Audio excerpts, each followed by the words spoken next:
Bonsoir à toutes et à tous et bienvenue à cette édition Le Sommaire. Le traditionnel Conseil des ministres s'est tenu hier mercredi et d'importantes décisions sont issues de ce conclave traditionnel. Des précisions dans cette édition. Le chef de l'État béninois, Patrice Talon, dote le Bénin d'un système de marquage pour améliorer la traçabilité et le contrôle de circulation des armes dans la sous-région. Une décision qui intervient dans un contexte où le pays est accusé par les dirigeants militaires du Burkina et du Niger. Ursula von der Leyen est reconduite à la tête de la Commission européenne pour un deuxième mandat. Des précisions dans ce journal.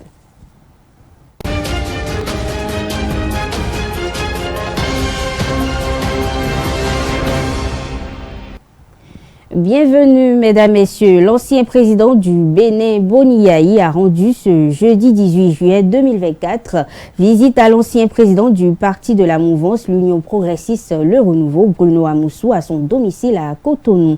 Boni Yayi est allé présenter de vive voix ses condoléances à l'ancien président de l'Assemblée nationale, Bruno Amoussou. C'est celui qu'on surnomme le renard de Diakotomé dans l'arène politique béninoise, a perdu son frère, le père Jacques Amoussou, le jeudi 20 juillet dernier, dans sa 92e année. Et dans une vidéo publiée sur la page Meta du parti de l'opposition Les Démocrates, on peut voir Boni Yayi s'y rendre à la tête d'une délégation de la formation politique. Cette vidéo est accompagnée d'un petit test suite au décès du père Jacques Amoussou, frère du président Bruno Amoussou. Le président Boni Yayi, à la tête d'une forte délégation du parti Les Démocrates, est allé lui présenter ses condoléances les plus attristées. La vidéo, il faut le préciser, montre les deux personnalités s'échanger des mots et une poignée de main, après quoi le président du parti Les Démocrates, Boni Yayi, a échangé une poignée de main, après quoi une photo de famille a été prise et a mis fin à cette vidéo. Pour rappel, l'illustre défunt est né le 18 décembre 1932 et il a été ordonné prêtre le 29 décembre 1968 pour le compte du diocèse de Lokossa. Et il a passé sa retraite méritée à Azové, sa paroisse natale, après un ministère sacerdotal bien rempli. Les membres du gouvernement béninois ont tenu hier, mercredi 17 juillet, la session hebdomadaire du Conseil des ministres sous la houlette du président Patrice Talon, chef du gouvernement. D'importantes décisions ont été prises. Le point avec le porte-parole du gouvernement, Wilfried Léon-Mbouiti. Les travaux du Conseil des ministres de ce mercredi 17 juillet 2024, conduits par le chef de l'État, M. Patrice Talon, ont débouché sur les décisions dont voici la teneur. S'agissant des mesures normatives, en point 1, création de l'Agence béninoise de protection civile, approbation de ses statuts et détachement auprès d'elle des personnels du Groupement national des sapeurs-pompiers. L'Agence nationale de protection civile et le Groupement national des sapeurs-pompiers sont deux structures concourant toutes à la mise en œuvre de la politique de l'État en matière de protection civile. La cartographie des différents aléas, la connaissance des risques quotidiens et l'anticipation sur les nouveaux risques constituent des défis qui nécessitent un travail en synergie. Une réforme du secteur de la protection civile s'est avérée indispensable pour plus d'efficacité avec la mutualisation des moyens et des ressources. L'objectif visé est de permettre aux équipes de s'affranchir de la posture de gestionnaire des risques et catastrophes pour s'inscrire dans la dynamique d'être des acteurs de réduction des risques de catastrophe. C'est pourquoi le Conseil a autorisé la création de l'Agence béninoise de protection civile et approuvé ses statuts. Elle est placée sous la tutelle du ministère de l'Intérieur et de la Sécurité publique. Pour rendre efficace cette réforme, il a été décidé du détachement auprès de cette agence des personnels du Groupement national des sapeurs-pompiers. Ceux-ci continueront de bénéficier de leurs droits à l'avancement et à la retraite conformément aux tests de leur corporation d'origine, mais seront soumis aux règles propres à l'agence pour ce qui concerne leur emploi. Enfin, un plan de recrutement progressif sera mis en œuvre pour doter la nouvelle structure d'un personnel dédié, qualifié et apte à affronter les défis émergents, notamment les risques liés au développement technologique et industriel. En point 2. Création du fonds d'investissement et de garantie des petites et moyennes entreprises et approbation de ses statuts. Il s'agit d'un établissement financier à caractère bancaire qui bénéficie d'une dotation initiale de 5 milliards de francs CFA. Il vient compléter le dispositif de promotion et de développement des micro, petites et moyennes entreprises ou industries. La finalité est de leur faciliter l'accès au crédit, d'une part, et d'apporter aux banques et institutions de microfinance les solutions en matière de couverture des risques qu'elles prennent, d'autre part. Aussi, importe-t-il de souligner qu'un tel mécanisme de garantie des crédits destiné aux PME-PMI contribue notablement à pallier la principale défaillance qui handicape leur développement, en l'occurrence le manque de sûreté. Dès lors, les garanties de crédit, en permettant le partage du risque avec les prêteurs, offrent un accès au financement à des entreprises ne disposant pas d'un historique de crédit suffisant. Au titre d'autres mesures normatives, le décret portant approbation des statuts de l'Agence nationale de l'aviation civile a été également adopté. S'agissant des communications, en point 1, contractualisation pour la réalisation de forages d'exploitation dans le cadre du projet d'alimentation en eau potable dans les villes de Karimama, Kobli, Gogounou, Tukuntuna, Kopargo, Alada et Niki. Au total, 118 forages d'exploitation et 11 piézomètres seront réalisés dans ces villes en vue d'augmenter le niveau de production pour renforcer la fourniture d'eau potable aux populations. À cet effet, les études d'avant-projet sommaire ont été déjà réalisées et les études techniques détaillées engagées. Les appels d'offres relatifs à l'exécution de ces projets s'étant révélés infructueux, le Conseil a autorisé la contractualisation avec des sociétés expérimentées ayant déjà fait leurs preuves pour l'exécution des travaux, à charge pour le ministre de l'Énergie, de l'Eau et des Mines de veiller au respect des délais contractuels. En point 2. Acquisition d'équipements agricoles. Dans le cadre de la mise en œuvre du plan triennal 2022-2024 de la Société nationale de mécanisation agricole, Sonama SA. Dans le cadre de l'amélioration des performances de notre agriculture, avec en perspective de meilleurs rendements, le gouvernement a mis en place en 2021 le Programme national de développement de la mécanisation agricole, le Programme national de développement de l'irrigation et créé la Sonama SA. Le volet mécanisation a permis de déployer plusieurs milliers de kits tracteurs et motoculteurs avec des résultats encourageants. Tenant compte des besoins exprimés par les producteurs bénéficiaires, des attentes pour les grandes plantations, sans oublier l'engouement pour les nouvelles filières promues par le gouvernement, il s'est avéré important de compléter le parc de la Sonama SA par l'acquisition de 2900 kits d'équipements agricoles au titre de l'année 2024.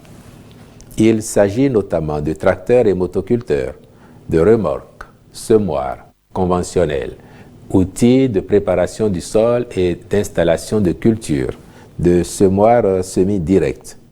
Seront également acquis des équipements complémentaires nécessaires pour les souchages, des broyeurs forestiers et de végétaux, des outils agricoles attelés, des matériels de désherbage, des planteuses d'ananas, des chargeurs frontaux, de petits outillages, des pièces détachées, ainsi que divers équipements pour la production animale, halieutique et post-récolte. Ces acquisitions représentent un investissement de plus de 21 milliards de francs CFA du budget national. Outre ces décisions, le Conseil a également statué sur d'autres points. On écoute à nouveau le porte-parole du gouvernement, Wilfried Ngoubidji. En point 3, renforcement de la production et de la retransmission des événements sportifs et culturels. Après la construction de 22 stades modernes omnisports dans nos communes, le gouvernement avait acquis une unité de production et de diffusion de contenus sportifs dotée de moyens modernes, dont un car régie neuf de production en haute définition de 10 caméras, pré-câblées pour 12, ainsi que 5 unités mobiles en vue de la captation des événements sportifs, culturels et des manifestations officielles dans les standards internationaux. Pour faire face à la nécessité d'avoir une liaison fiable s'agissant de la retransmission en direct des matchs dans ces stades et de renforcer les outils techniques de cette unité de production, il y a lieu, en plus de la disponibilité de la connexion Internet, d'acquérir des équipements complémentaires pour la production simultanée des matchs. Les 10 équipements comprennent notamment des outils de maintenance préventive, des kits de stockage et de montage vidéo, des systèmes de transmission dédiés. 1.4. Contractualisation pour la réalisation des travaux de resurfaçage de la route Biro-Perere. Les travaux de réhabilitation de la route Ndali-Niki-Chikandu, longue de 77 km, sont actuellement en cours. Il convient de soutenir la dynamique des activités économiques et d'améliorer la mobilité des populations sur l'axe Biro-Perere, long de 13 km 200, qui est une bretelle importante de la route en chantier.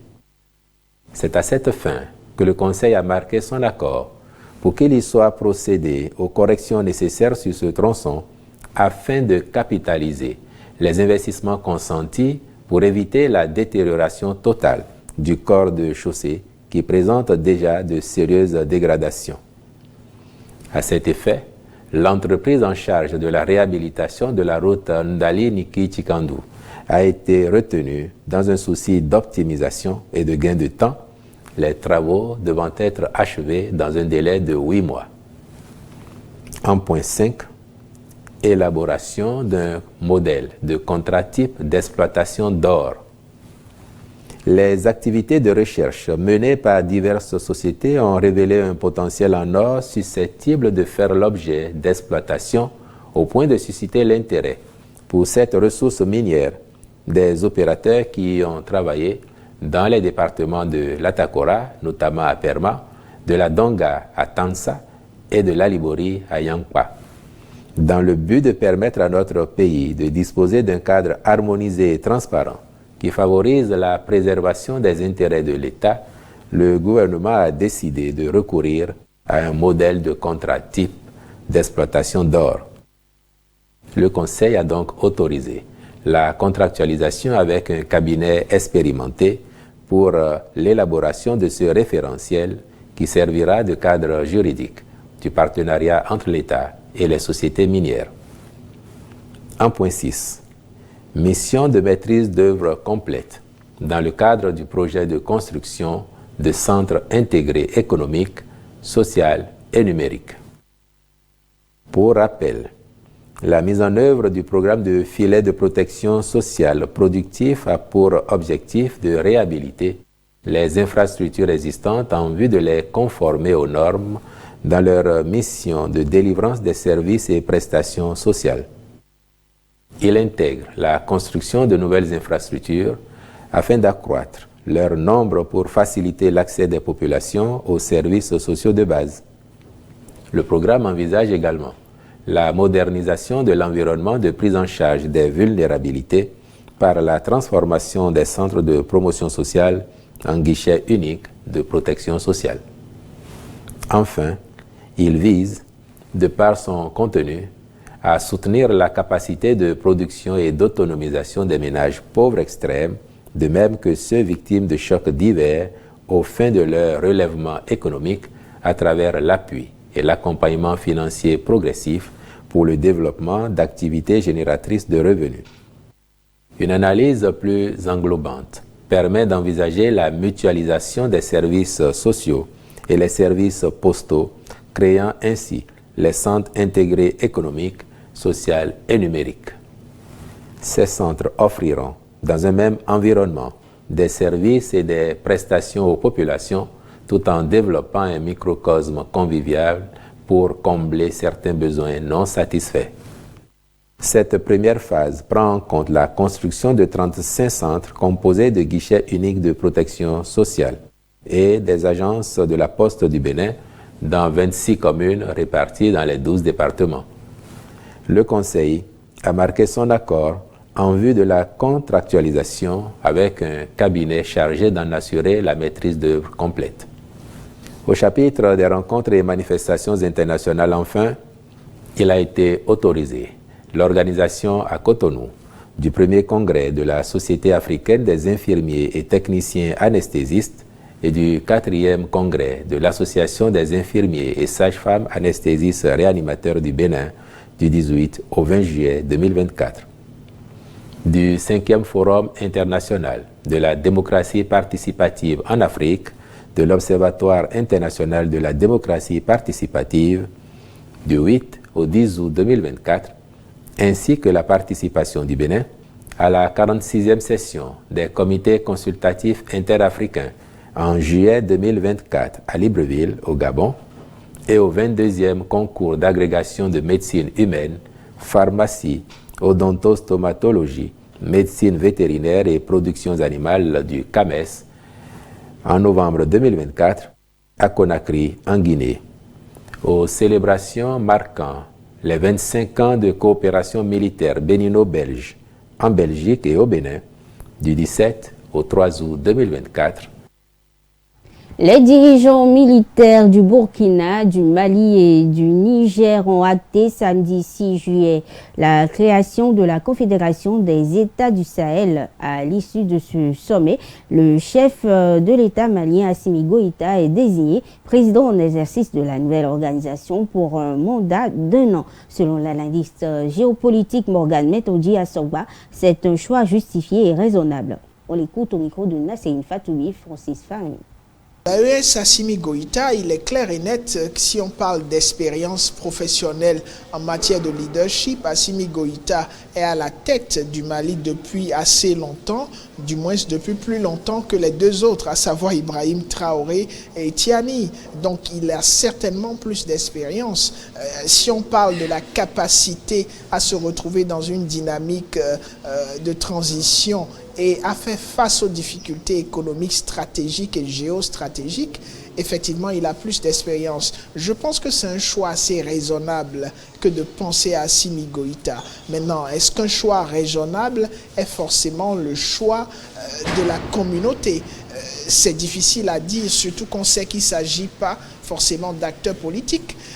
Donc la question de la pérennité de ce choix et de l'acceptation de ce choix au niveau des autres pays reste et demeure. Reste à savoir si l'implication des acteurs politiques sera effective pour que ce choix soit assez durable, ne serait-ce que du temps de la transition.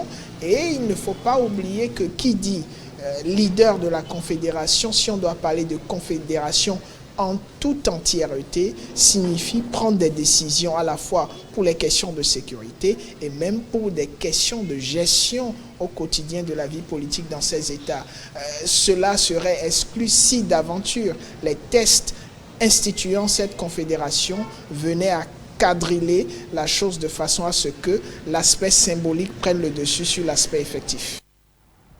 Le président béninois Patrice Talon vient de doter son pays d'un système de marquage indélébile pour chaque arme détenue par son armée. Ce système va permettre d'améliorer la traçabilité et le contrôle de la circulation des armes dans la sous-région. Il va également permettre de sécuriser l'arsenal du Bénin conformément aux directives de la Communauté économique des États d'Afrique de l'Ouest, CEDEAO. C'est une décision qui intervient suite aux accusations par le président Traoré et Abdourahmane Tiani au Bénin d'abriter plusieurs bases militaires françaises. Le terrorisme sévit depuis quelques années dans le nord du Bénin. Comme je le disais, le terrorisme sévit dans le nord du Bénin depuis quelques années et dans d'autres pays voisins, notamment le Burkina Faso, le Niger, le Mali et le Togo. Malgré les efforts déployés par les gouvernants, Ce phénomène cause des décès dans le rang des militaires. Qu'est-ce qui est à la base du dit phénomène et comment l'éradiquer? Pourquoi, de jour en jour, cela prend-il de l'ampleur? À ces questions ont répondu des citoyens de Parakou au micro de Constantine Awandinou et de Samuel Aguiar. Bon, la montée du terrorisme au nord du Bénin et dans les pays du Sahel peut avoir plusieurs raisons à mon humble avis. D'abord, peut-être d'autres peuvent dire les tensions politiques également peuvent être à la base. Et mis à part cela, il y a le fait que aujourd'hui, avec la gangrène économique, plusieurs jeunes se laissent y aller et tenter au banditisme. Et facilement, les âmes sont repérées pour les corrompre de devenir également les terroristes, les djihadistes. Nous sommes toujours à la recherche de gains faciles. En vue les dégâts que ce thème terrorisme crée dans le monde entier, pour moi, selon moi, je dirais que bon, c'est un conflit dans les pays qui crée ce dégât-là. Donc, affaire de terrorisme, selon moi, c'est parce qu'il n'y a pas d'entente entre les pays. On va parler de la sécurité au niveau de nos frontières. On ne sait pas si nos soldats d'ici sont équipés en termes de matériel pour pouvoir empêcher cela. Et comment se passe la surveillance au niveau des frontières, on ne sait pas. La religion islamique ne conçoit pas ça. Aucune partie du Coran ne dit ça aussi. C'est de la malcompréhension, c'est les gens qui traduisent mal ça. Ils disent que c'est des musulmans qui le font, mais c'est pas ça. Aujourd'hui, ce qui se passe à faire de terrorisme, est-ce qu'ils font ça pour la religion? Ce n'est pas pour la religion. Et ceux qui tuent là ne sont pas nécessairement des musulmans à 100%. Il y a des chrétiens dedans. Mais celui qui les a dit d'aller faire, c'est ce qu'il leur a dit de dire. Dieu nous a enseigné l'amour. L'amour du prochain. Et s'il faut parler de l'amour du prochain, je ne vois pas comment ce même Dieu aussi va aussi admettre qu'on se tue au nom de lui. Donc moi, je ne trouve pas logique cette pratique de tuer au nom de Allah. Pour arrêter ce fléau, selon moi toujours, je dis toujours selon moi parce que c'est moi mes idées, ce n'est pas forcé que le gouvernement puisse travailler avec ça. Il n'a qu'à faire des recherches. Là où nous avions des ressources, même Togo, Ghana, Burkina, ils n'ont qu'à faire leurs recherches et poser des bases militaires là où il y a les ressources. Pour arrêter ce fléau, selon moi, la toute première chose, c'est revoir notre politique. Il revient donc au gouvernement de mener des enquêtes pour pouvoir trouver la source de ce fléau. Pour arrêter ce fléau, déjà comme l'État béninois est en train déjà de le faire, c'est-à-dire augmenter l'effectif au niveau des corps armés. Et je pense bien qu'à chaque moment maintenant, vous allez constater qu'il y a des recrutements, surtout au niveau des coteries. C'est toujours pour renforcer la sécurité au niveau de notre territoire d'abord. Et l'autre chose également, il faudrait plus sécuriser surtout les villes et les localités un peu plus éloignées de la ville. Je pense bien que c'est là-bas généralement que les rebelles se cachent et ils ont leur base là-bas. Et contrôler également les frontières, qu'on augmente la sécurité au niveau des frontières, puisque même pour armer les terroristes aussi, il faudrait forcément que ça passe par nos ports et autres.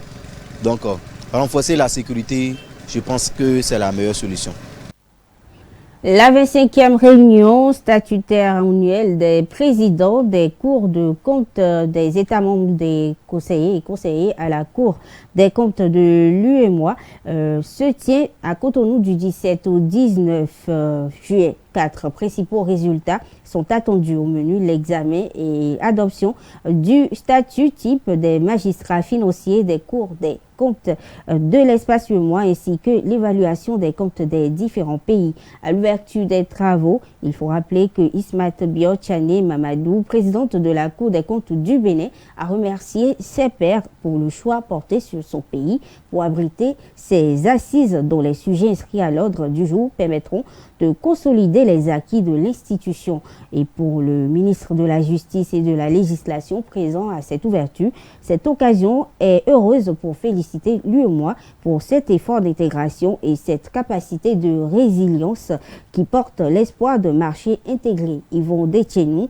a aussi rappelé les efforts du gouvernement pour la transparence budgétaire et qui ont été reconnus par des institutions internationales de notation. Le 35e colloque international sur les méthodes de la théorie des groupes en physique se poursuit à Cotonou avec une conférence spéciale sur la coopération Sud-Sud de ce mercredi 17 juillet. Plus de précisions avec Larius Adjagouin. Au 35e colloque international sur les méthodes de la théorie des groupes en physique à Cotonou, les participants ne discutent pas que des formules, des théorèmes. Ils se penchent également sur les questions d'intégration régionale et de développement. Nous accueillons aussi un colloque spécial sur la coopération du Sud. Nous avons eu le privilège d'accueillir le secrétaire général de l'Organisation de coopération du Sud qui a fait un brillant exposé d'une heure 10 minutes. Et a évoqué donc des questions très pertinentes qui ont suscité l'intérêt de l'audience. Le communicateur a développé le concept du Grand Sud, considéré comme une dynamique collective, une voie alternative de développement. Nous avons adopté ce terme de Grand Sud, se basant sur un terme que tout le monde connaît, le Sud global, mais avec le terme grand, nous cherchons à émanciper notre lecture du monde de cet arbitraire géographique et de reconnaître qu'il y a des Suds dans le Nord et des Nords dans le Sud. Bien sûr, c'est les pays d'Amérique latine, d'Afrique, d'Asie, mais pas seulement. Faire partie du Grand Sud, ce n'est pas uniquement une question de nationalité ou de géographie. C'est souscrire à un mouvement très divers, mais décidé à transformer notre monde. C'est le club des insatisfaits avec le statu quo.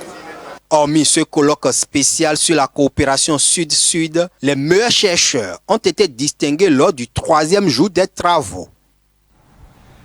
Le professeur Norbert Nkonou, président du comité local d'organisation du 35e colloque international sur les méthodes de la théorie des groupes en physique, dresse un bilan à mi-parcours des travaux avec un accent sur les particularités de la rencontre à Cotonou.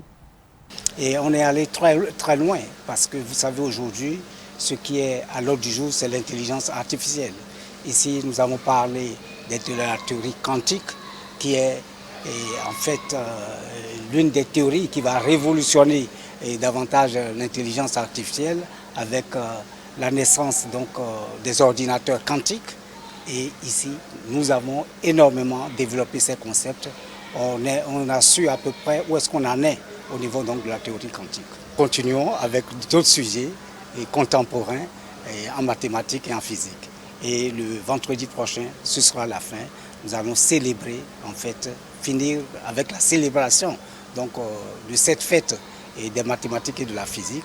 Et le Bénin aura été révélé une fois de plus au monde entier. D'abord, une différence de couleur, parce qu'on est en Afrique, avec notre originalité, et la ferveur et l'hospitalité dans l'accueil. Et donc, c'est déjà une différence de taille. Mais la plus grande différence, c'est qu'au moins, nous avons donné l'opportunité aux jeunes chercheurs africains de prendre part à cet événement. Parce que d'habitude, ces réunions scientifiques ont lieu au nord. Et par manque de moyens, nos jeunes chercheurs n'arrivent pas à y participer. Les candidats déclarés admissibles lors de la première délibération du bac 2024 au Bénin sont fixés sur le sort après les épreuves facultatives et sportives. Les résultats de la deuxième délibération sont désormais disponibles en ligne et pour les consulter, les candidats doivent se rendre sur le site https:// www.iresultat.bj. Après deuxième délibération du jury, sont déclarés définitivement admis à l'issue des épreuves du premier groupe, les candidats ayant obtenu pour l'ensemble des épreuves de l'examen une moyenne égale ou supérieure à 10 sur 20. Les candidats qui n'auraient pas pu remettre la moyenne nécessaire au terme des épreuves facultatives et sportives sont appelés à composer les épreuves orales ce vendredi 19 au samedi 20 juillet 2024. Ensuite viendra la dernière délibération suivie de la distribution des relevés de notes prévus pour le lundi 22 et le mardi 23 juillet 2024 dans les centres de correction. Quand on connaît tout ce qui entoure les responsabilités, les devoirs et les charges du couple, serait-il encore sage de nos jours de vouloir investir énormément dans un mariage et au-delà de toute logique d'énormes sommes juste pour une célébration, une fête, une question que bon nombre de personnes se posent quand il y a question de mariage. En effet, le mariage est aujourd'hui une affaire d'argent. Alors, le mariage pompeux est-il une preuve d'amour ou d'exhibition?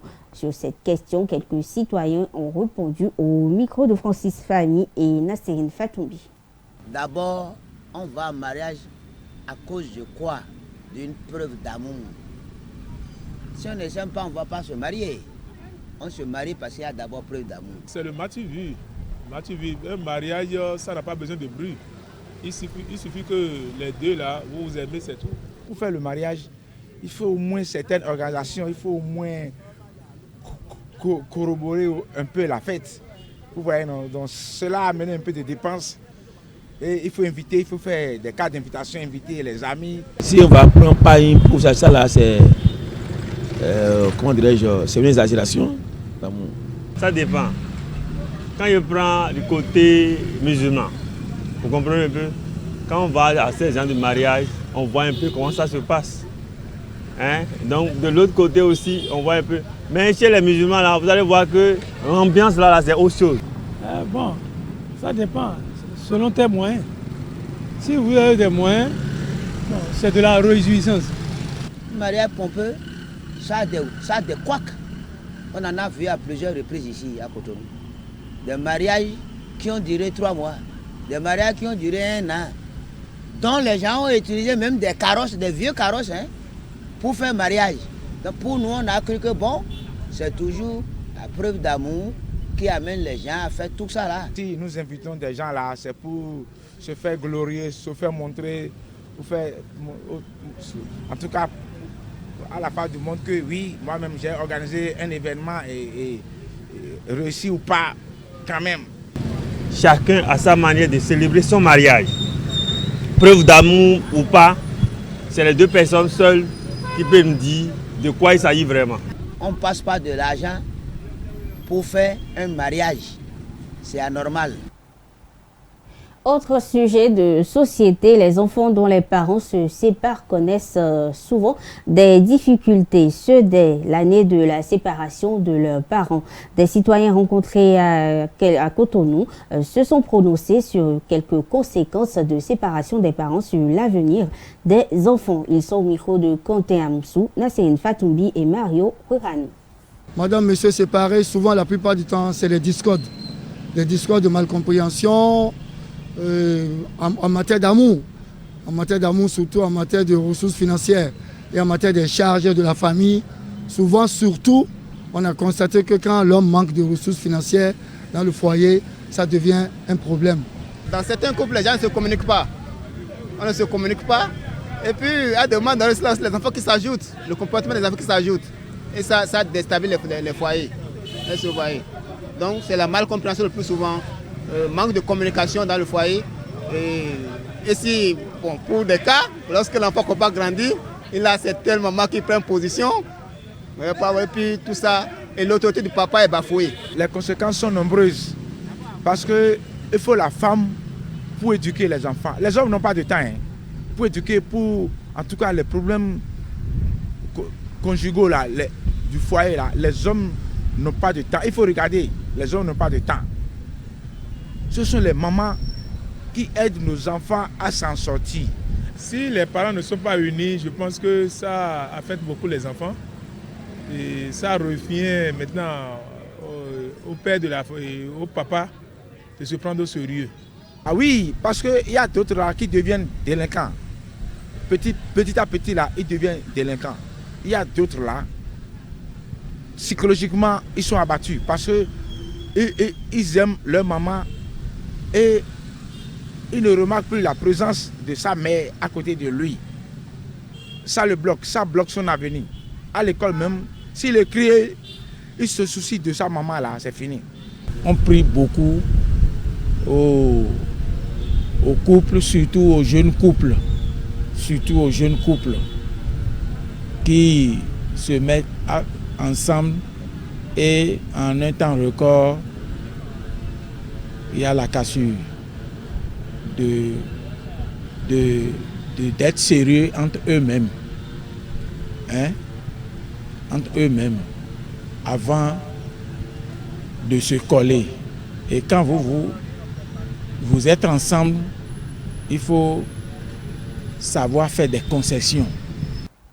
Actualité internationale à présent au Guinée, au sein des forces vives du pays, les partis politiques préparent une mobilisation pour dénoncer la répression généralisée opérée par la junte du CNRD du président Mamadi Doumbouya. La manifestation aura lieu à l'intérieur comme à l'extérieur du territoire avec la société civile. Ils exigeront la libération de 2 activistes du FNDC, mais surtout pour le rétablissement des libertés fondamentales et de l'ordre constitutionnel à la fin de l'an 2024, comme c'était initialement engagé le président Doumbouya. Et à cet effet, des manifestations sont déjà prévues pour samedi 20 juillet prochain à Paris et début août en Belgique. Ursula von der Leyen est réélue une deuxième fois pour un deuxième mandat à la tête de la Commission européenne. Les eurodéputés réunis à Strasbourg lui ont accordé leur vote ce jeudi 18 juillet 2024, plus précisément 101 votes, 284 contre, 15 abstentions, 7 nuls.